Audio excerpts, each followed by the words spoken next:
Hey, mais c'est l'homme à la spatule. Et ouais les copains, c'est l'homme à la spatule. Aujourd'hui tous ensemble, on va voir une petite... Ah, j'ai trouvé ça sert à quoi?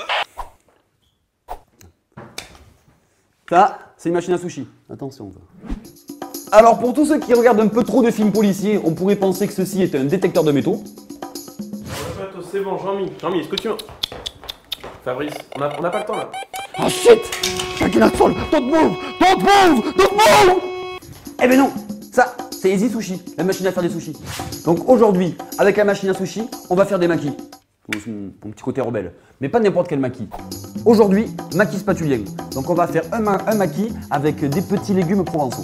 Alors pour cette recette, nous avons besoin de un filet de dorade, des petits piquillos, du sucre, du soja, du vinaigre de riz, une algue, du sel, du poivre et du riz déjà cuit. Parce que c'est mon petit côté canaille de cuire le riz avant. Alors, une fois que votre riz est cuit, on va l'assaisonner, le mettre en mode sushi.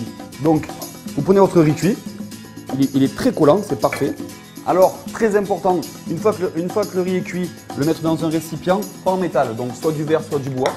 Vous le laissez refroidir dans votre récipient en l'aérant de temps en temps et vous rajoutez un peu de vinaigre de riz avec du sucre. Maintenant, on passe à la garniture. Donc, on va tailler le poisson. Moi, je prends mon beau filet de dorade. Donc, ce qu'il faut, c'est trancher une belle tige quoi en fait de filet de dorade. Voilà, c'est ce qui va aller au milieu du sushi. On va s'en faire une autre.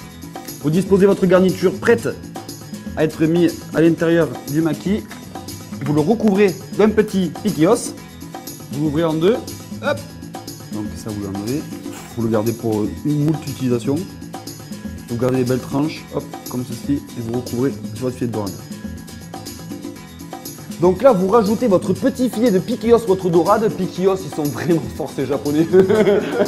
Wow. Je t'arrête tout de suite là. T'as un truc vert.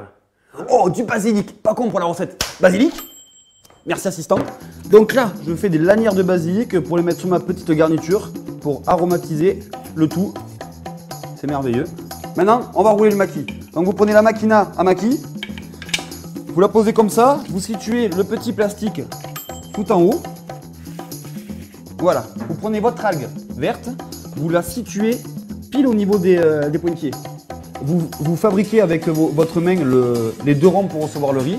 Et là, vous rajoutez le riz sur les deux parties. Donc le riz, il ne faut pas avoir peur d'en mettre. Pour vous faciliter la vie, vous pouvez garnir votre récipient à l'aide de vos mains. Hein. Mais par contre, bien sûr, avoir les mains très propres. Donc voilà, vous garnissez votre récipient avec vos petites mains. Salut. Voilà. Donc voilà, important. Le maquis est garni, on passe à la garniture. Vous ajoutez votre garniture à votre riz. Voilà, vous la mettez bien afin d'en faire un joli rond. Le moment crucial, on doit faire le petit rond. Donc vous fermez votre machine à sushi. Et là, attention, faut tirer le petit câble. T'es prêt? T'as un peu la pression toi aussi? Moi je la sens aussi la pression. Et là, votre beau rouleau à maquis. Alors pour le tailler, vous mouillez un tout petit peu les doigts avec le vinaigre de riz. Vous attrapez votre rouleau. Je mouille un peu les doigts en fait pour pas le déchirer. Là, vous faites une première parure. C'est-à-dire que cette partie-là ne servira à rien. Et ensuite, vous pouvez tailler vos maquis tranquillou. Hop, petit dressage en ligne. On termine avec quelques points de wasabi. Maquis spatulien, magnifique. Et n'oubliez pas qu'avec homme à la spatule, la cuisine est une fête.